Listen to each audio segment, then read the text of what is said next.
आदमी औरत के शरीर को घूर रहा था। उसकी आंखों में इच्छा भरी थी। वे 5 दिनों से सुनसान आइलैंड पर फंसे हुए थे। भूख धीरे धीरे उसकी समझ को खत्म कर रही थी। जैसे ही वह झपटने वाला था, एना की आंखें अचानक चौड़ी हो गईं। दूर से एक आइलैंड की हल्की सी झलक दिखाई दी। उम्मीद की एक किरण देखकर दोनों पागलों की तरह उसकी ओर दौड़ पड़े। जॉन ने एना को किनारे पर खींच लिया। उनके शरीर एक दूसरे से टकरा गए। एना ने ऐसा दिखाया कि सब कुछ नॉर्मल है। जब वह नॉर्मल हुई तो उसने सीधे जॉन का सामना किया। उसे एक वेटर के अलावा कुछ नहीं कहा, जिसने उसे नाराज किया है। यह सुनकर जॉन गुस्से से भड़क गया और एना पर इल्जाम लगाने लगा। उनकी बहस और तेज होती गई। आखिर में वे अपने अपने रास्ते चले गए। एना को जंगल का कोई अनुभव नहीं था। वह आइलैंड के चारों ओर बिना किसी मकसद के घूमने लगी। उसका पानी और खाना खत्म हो गया था। वह मुश्किल से टिक पा रही थी। इस बीच जॉन को एक खाली केबिन मिला।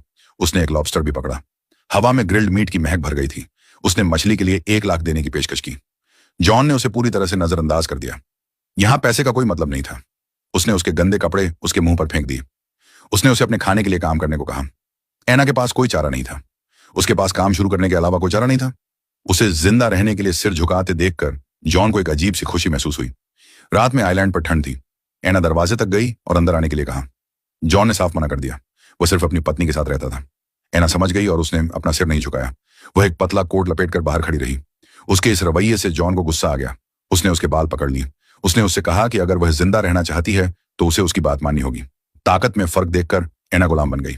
उसे बहुत धीरे काम करने के लिए थप्पड़ मारा गया। उसने अपना गुस्सा दबाया। उसे लगा कि जिंदा रहना ज्यादा जरूरी है। उसे जल्द ही पता चल गया कि जॉन की कोई लिमिट नहीं है। एना को विरोध करने से रोकने के लिए उसने उसे बस उतना ही खाना खिलाया जितना वह जिंदा रह सके। एक दिन जॉन की नजर उस पर बदल गई। एना को खतरा महसूस हुआ और वह भागने के लिए मुड़ी, लेकिन वह बहुत कमजोर थी और जल्दी ही पकड़ी गई। उसका रेप हुआ। एना समुद्र के किनारे अकेली बैठी थी। एक समय तो उसने अपनी जान लेने का सोचा, लेकिन उसने खुद को रोक लिया। वह जॉन के पास लौट आई। वह जमीन पर घुटनों के बल बैठ गई। उसने उसके पैर चूमने के लिए हाथ बढ़ाया। उसने पूरी तरह से विरोध करना छोड़ दिया था। जॉन अब उसे परेशान नहीं करता था। वे साथ रहने लगे। वे शिकार करते और छोटे मोटे काम करते।